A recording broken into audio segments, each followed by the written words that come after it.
Today, I want to talk about Sugden.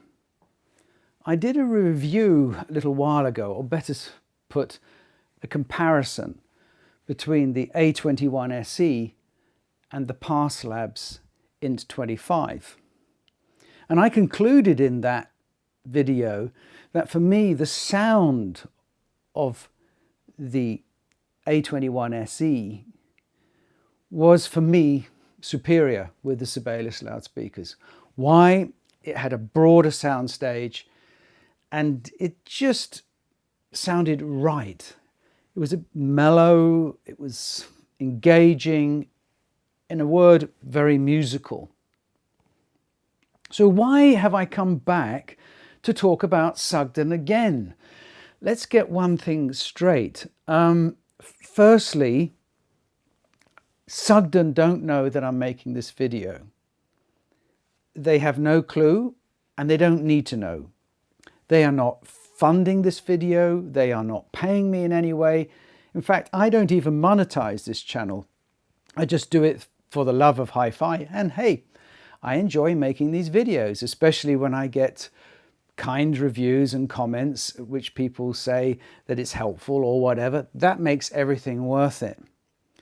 So I am going to talk about the range that I have here and the fact that this one is lent to me by Hi-Fi Corner, the distributor for Sugden in the Benelux, as indeed is the little LA4 preamplifier here. The rest I own, the A&V50, the A21 SE and the SPA4 I have bought.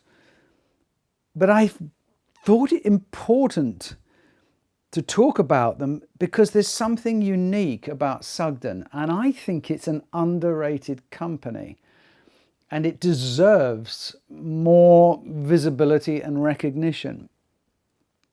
Let me explain. When I was growing up, there was a car manufacturer called Austin. And whether you bought the little Austin Mini or the Austin 1100 or the Austin Allegro or the Austin Princess or whatever they were, you kind of knew you were in an Austin. Obviously the logo was the same, but there was something about the character and the quality of build and the performance that made it an Austin. I guess you could say the same for Mercedes at that time. Whether you bought the biggest version or the smaller one, they all had a similar kind of quality and build and reliability reputation in the case of Mercedes. So you could easily identify with the brand. Well, when it comes to Sugden, it is this guy, the A21. This is the stealth version, so you can hardly see it. I apologize for that, but when you put it in a rack, it really does disappear.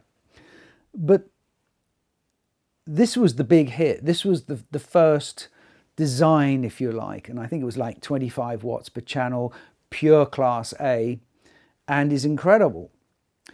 And a number of our customers, Sibelius customers that is, write to me and say, Harley, you really should try the A21 with the Sibelius. It's amazing. And then other people say, oh, you should try the A21 SE with the Sibelius. And I've recently done a video on the Galleon TS120 and the TS120 SE and comparing the difference.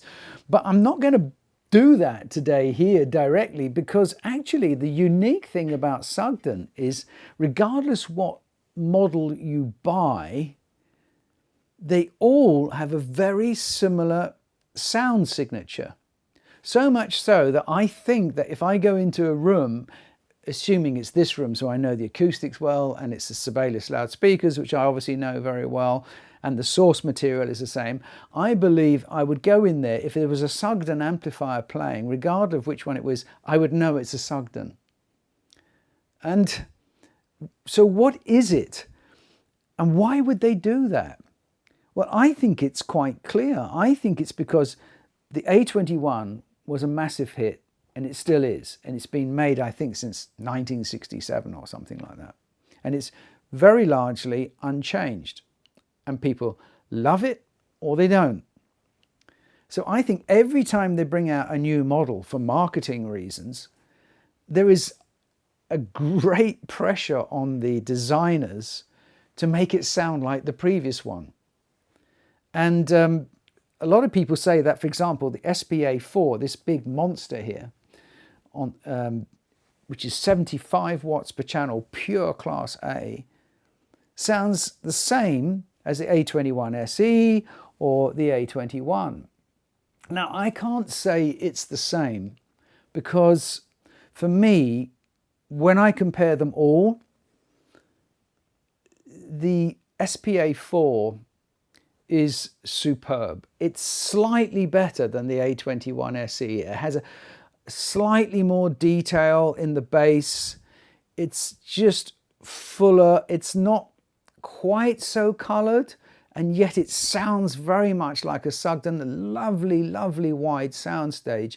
It's my favourite solid state amplifier of all time. It is to the solid state amplifiers what the Deckware Torrey is to tube amplifiers.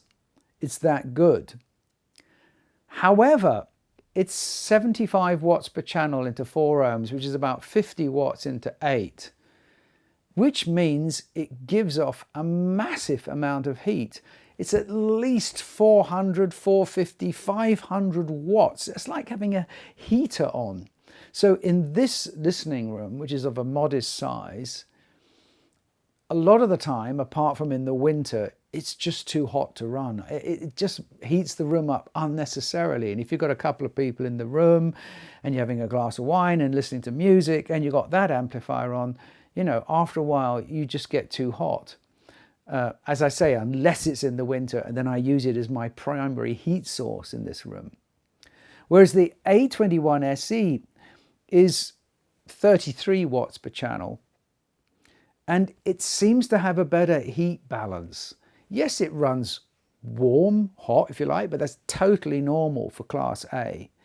But everything about the 21 SE is superb. It has a little bit better finish than the others. I mean, the one thing about Sugden is you don't buy them for their cabinet work. I mean, listen. I mean, that's it. You know, the top rattles if you tap it, whereas the 21 SE is much, you know, more solid. I mean, this thing here, it's like, one of my friends described it, I better not say who, as like the toilet button on the Eurostar. I mean, you know, it works fantastically well, but it's just, you know, you're not paying for the chassis. They're keeping the cost of the chassis down as low as possible to deliver fantastic electronics. I mean, it looks okay if you like that kind of thing. Personally, I don't find it attractive at all. This is quite nice. When it's on its own, it's nicely balanced, it's simple. But even the little LA4, it's a great preamplifier. I mean, it doesn't do anything really. It's just analog in, analog out it's just, you know, 4 or 5 inputs. I forget how many now. 1, 2, 3, 4, 5 plus the balanced. So you can say that's 6. It's just a switch, you know, which you can switch across and gain. There is nothing else. I mean, all these holes, you would think, okay, that's a headphone amplifier or something, but no. And the switch, you know, that's okay, but it's not amazing. And I'm sure it works, and for decades. So when you're buying Sugden, you're buying sound. You're buying amazing sound quality. And there's one in the group that I haven't talked about, and this is the 50th anniversary Masterclass A&V 50. Now, what Sugden did was, when it came to the 50th anniversary, they wanted something really special. So they brought in a new designer and said, look, come up with something. And the website is a little vague about exactly what the topology and architecture of this amplifier is.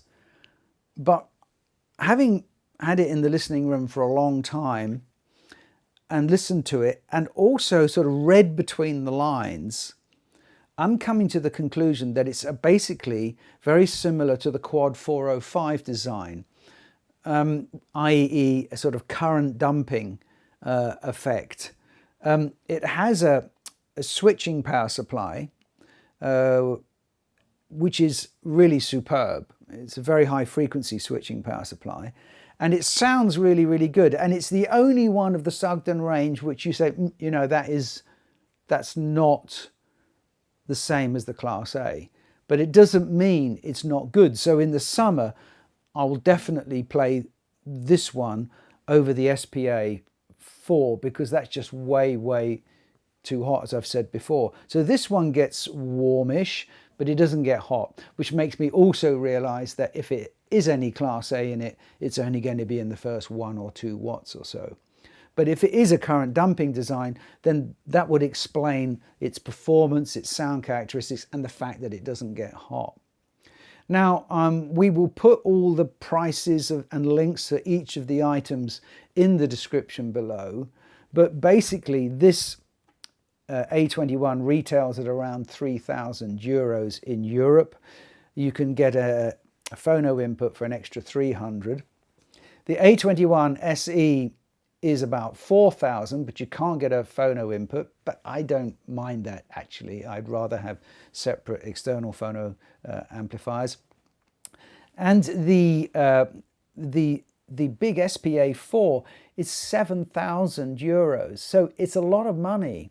And if you put it with the LA 4, which is another 4, well, you know, €11,000, that's a lot of money, but it sounds really good. It sounds like 10 or 20%, a little bit more, maybe not 20%, than the A21 SE. And I can imagine if you've got a big, big room and you want lots of power, then you may well want to invest that money. I really like it. I don't intend to sell it because it is so good. And when the winter comes, it will in a couple of months' time, I will be using that to heat the room and it will be sounding great. Now, the A&V 50, I'm going to have to look at that one because I'm not sure, I can't remember anymore. That's €5,000. Yeah, you know, it's a good price and it's nicely made. Again, the switching is probably the same as the others. Works fine. I've never had a problem. And I'm told that they're very reliable. I haven't had issues with them. So I just thought, well, maybe this is interesting for you to know. If you're looking for a Class A solid state amplifier and you don't necessarily want to invest a lot of money in fancy chassis that do not make it sound any better, then Sugden should be top of your list to listen to. And if you want something which is really nicely finished, then the A21 SE, as I say, it's just got that little bit of refinement to it. And that's why, if you could only have one, that's the one I'd take home with me. So I hope you found that interesting. Thank you for watching. All your comments are more than welcome below. And I know it's not scientific, but I know some people enjoy it. I will play the same track with each of these machines so that you can hear the difference, if you can detect any, via the YouTube channel, but that's just for fun. So thank you very much. See you in the next video.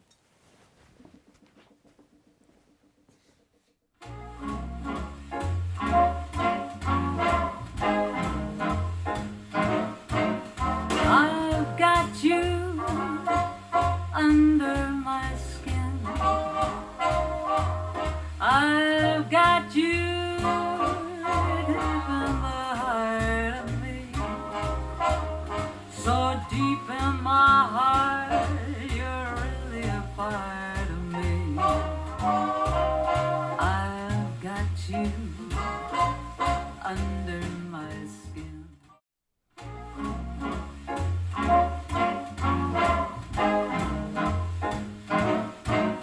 I've got you under my skin. I've got you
under